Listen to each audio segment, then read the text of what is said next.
Hey, this is Bruce Cook, and we're doing a little update on what I got going on with my pepper plants. So I am now finally transitioning my indoor plants to the outdoors, and I've already been hard at work.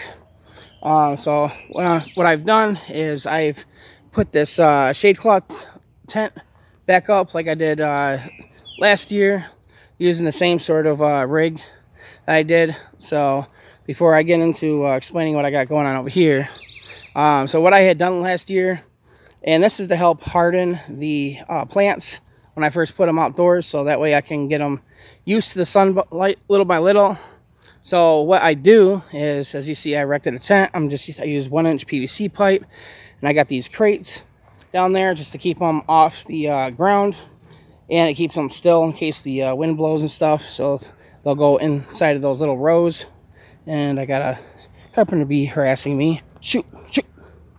All right, so I have a couple layers of shade cloth, and this is how I do this. And I did this for the first time last year, this particular way, and it worked flawlessly. So what I did was I have 2 layers of shade cloth, and so for like the first maybe week and a half, depending how I feel about it, I will have the 2 full layers of the shade cloth above these things. As you see, I'm in my backyard and I have no trees directly overhead, so this area gets a lot of direct sunlight throughout the day, many hours of it, which is exactly what I want. But what I do is, like for the first week and a half, I keep the 2 layers on there, so these do get exposed to a little bit of sunlight. And then as I go along, what I do is I will, like with the second layer that's on top, I'll pull it back and I'll bring it up to about like that far. So that way, as the sun is going overhead in the sky, it'll get to a point during the day where the sunlight will be shining mostly like on this side, and it'll expose the plants to a little bit more sunlight than when the sun's like over here and it's going through the 2 layers. And then I'll just keep peeling it back little by little, like every like maybe a week or whatever, until there's only 1 layer of shade cloth on there. And then I'll proceed to do the exact same thing with the one. So then, after about a week, I'll pull it up to about here. So then there will be direct sunlight with no shade cloth once the sun's like over there in the sky. And it'll give the plants maybe like an hour of direct sunlight, and then like a week later I'll bring it back up to here, and I'm just exposing them to a little more sunlight, more direct sunlight as time goes on.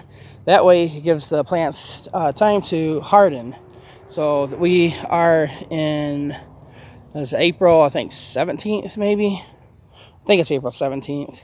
So this is the perfect time to do this. And so we'll get to my plants. So what I got going on is I've been bringing my plants out. As you knew, they were in those red cups. I've already done some work already, but I wanted to make this video while I'm in this stage of doing this, so you get to see what I'm doing while I'm in the middle of doing it. So I'm bringing the plants out in the box. You see I got I got one tipped over. I want that. So I've been bringing them out in the box, and I've been using those little quart-sized containers. The quart-sized containers aren't really that much deeper than the red cups, but they're wider. I did this last year, and this worked out just fine. So the whole point of this is having them in these small containers instead of just putting them in the big ones, is I have plenty of room to do this, with the shade cloth, hardening the plants with the smaller area, and I can get the job done better with these quart-sized containers. And as long as they don't start outgrowing the containers too much, because I don't want them to get super root bound and then start putting out flowers and stuff. But I just feel it out, and I'll take the next step as I feel that the plants are ready. But as you see, I'm using Kellogg potting soil. I know, like 3 years ago I was talking junk about that soil, but that was just my my crappy beginner gardening skills. It had nothing to do with the soil. That stuff's actually great stuff. But I like it because it's really fluffy, and roots have a real easy time growing through them. But you do have to be more on top of making sure you're plants are hydrated, you know, watering them, because the soil does allow the moisture content in the soil to evaporate a lot quicker. So you just got to be on top of that and it'll work just fine. I did throw a tiny bit of potting mix. You know, I'm trying to get these to go quick, you know, grow quicker. So, and I am using my blood and bone meal, but I'm going very light on it. And also the Osmocote plant food pellets. I'm going super ultra light on this right now, because this is the first time these plants are being exposed to extra nutrients, you know, more nutrients than what would already be in the soil. So I'm going super light on those right now. And then once I transplant them from these quart size containers into these larger 2, 3, and 5 gallon containers, then I'll get them up to like a 10, 10, and 10 NPK. And that's what I did last year, and the results were awesome. It was better than I could have ever imagined. But yeah, that's what I got going on right now.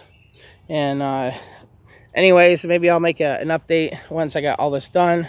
And it's not going to be today, maybe tomorrow. So anyways, I hope you enjoyed that little update, and I will see you in the next one.